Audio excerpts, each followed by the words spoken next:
여러분 안녕하십니까? 사주 장명가 장세진입니다. 사주 구조를 보면 내 남자 또는 내 여자를 알 수 있는데요. 남명이든 여명이든 일단 이성을 상징하는 십성이 일간 가까이에 있는 것이 좋고요. 그 십성이 왕한 것이 좋습니다. 여기에 더하여 해당 십신이 희용신이면 금상첨화인데요. 그 중에서도 남명은 일지가 희용신이면 더 좋고 여명은 월지가 희용신이면 더욱 좋습니다. 하지만 이성을 상징하는 십신이 일간에서 멀리 떨어져 있거나 기세가 약하거나 해당 십신이 파괴되거나 혹은 기신이면 혼인관계가 원만하지 않다고 봅니다. 특히 남명은 일지가 기신인 경우, 여명은 월지가 기신인 경우에는 혼인이 원만하지 않을 수도 있습니다. 오늘 영상은 사주에 드러난 남녀 관계에 대해서 살펴보겠습니다. 여명의 사랑을 볼 때는 언제나 식상을 잘 살펴야 합니다. 이 여명은 식상이 진토, 미토로 강하게 자리하고 있습니다. 그런데 사춘기인 11세 갑진대운에서 진토가 또 들어오는데요. 이렇게 되면 식상을 매우 강하게 활성화시킵니다. 이런 경우에는 가능한 빨리 예능 방면이라도 이끌어서 그 기운을 쓸 수 있게 하는 것이 좋습니다. 그렇게 하지 않으면 사랑의 욕망이 너무 강하게 꿈틀거리기 때문에 특히 청소년 시기에는 문제를 일으킬 수 있습니다. 남자의 사랑도 식상이 올 때 시작하지만 이때 하는 사랑은 책임감이 없는 놀이, 즉 쾌락의 추구에 지나지 않습니다. 사랑은 종족 보존을 위해 무의식적으로 일어나는 행위입니다.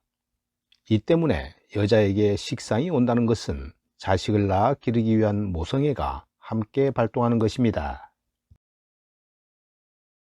그런데 남자에게 식상이 온다는 것은 그림에서 보듯이 상생상극의 구조에서 관성, 즉 자식을 극하는 것이기 때문에 자식을 지키고 기르기 위한 부성이 동반되지 않는 것입니다. 남자의 사랑이 재성, 즉 여인이 올 때에 시작한다고 하는 것은 남자로서 가정을 이끄는 경제력이 생기는 것이고요. 동시에 재성을 중심으로 식상과 관성의 상생관계, 즉 식상이 재를 생하고 재성이 다시 관성을 생하는 관계가 된다는 것입니다. 다시 말해서 남성에게 재성이 온다는 것은 여자와 경제력이 오는 것인데요. 사랑의 욕망인 식상은 물론 자식인 관성까지 동반하고 있어서 자식을 기르고 지키기 위한 책임감, 즉 부성애가 생긴다는 것입니다. 결론적으로 여성은 식상이 모성애를, 남성은 재성이 부성애를 발동하는 것입니다.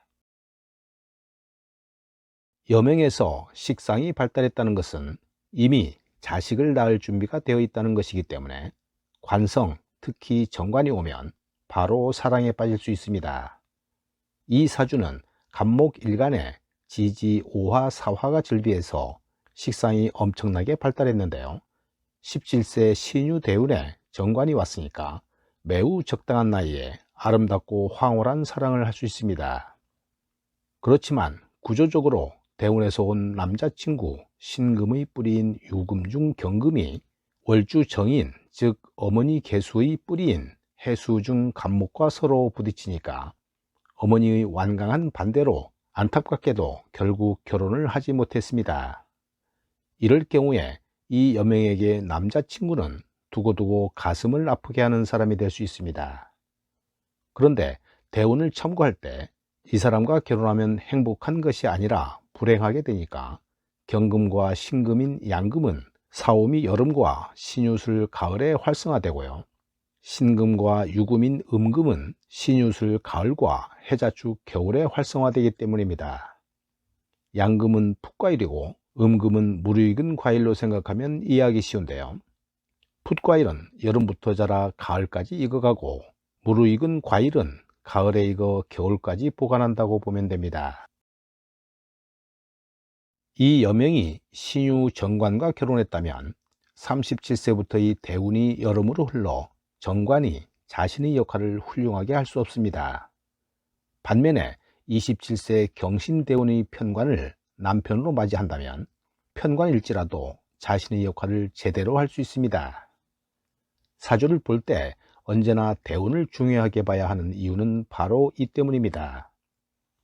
이 명주는 어쩌면 평생 정관을 방해한 어머니를 원망할 수 있습니다. 그러나 사실 어머니의 반대로 자신이 더 행복하게 되었다는 것은 명리 공부를 해봐야 알게 될 것입니다. 인생은 이렇게 뭐가 어떻게 되는지도 모르면서 날뛰는 가운데 흘러가는 것인데요.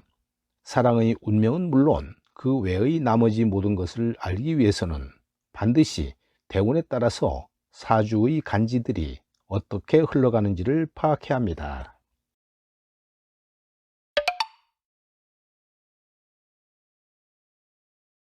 남녀의 사랑은 음양으로 조화를 이루어야 행복합니다. 정화일간에 음양의 조화가 맞는 경금정제가 월간과 시간에 있어 좋을 것 같은데요.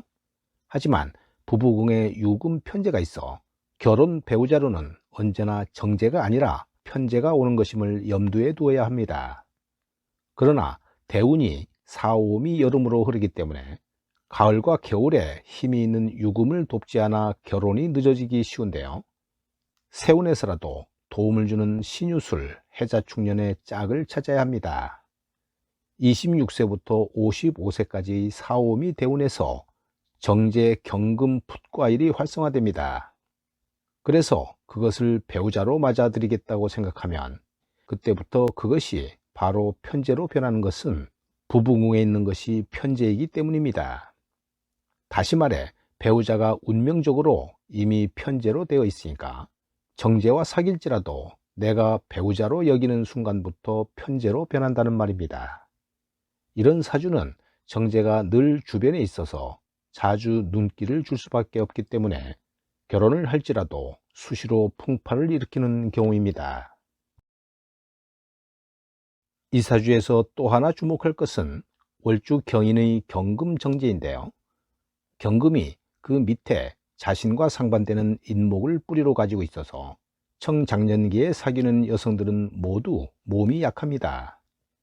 경금은 그 자신을 활성화시켜주는 사오미 여름이나 신유술 가을의 지지가 뿌리로 와 있어야 아름답고 건강하다는 말입니다. 사귄 여성들이 대부분 자궁이 냉하였다고 했습니다. 그 정도라도 만난 것은 그나마 대운이 따뜻한 사오미로 흘러 경금을 도왔기 때문입니다.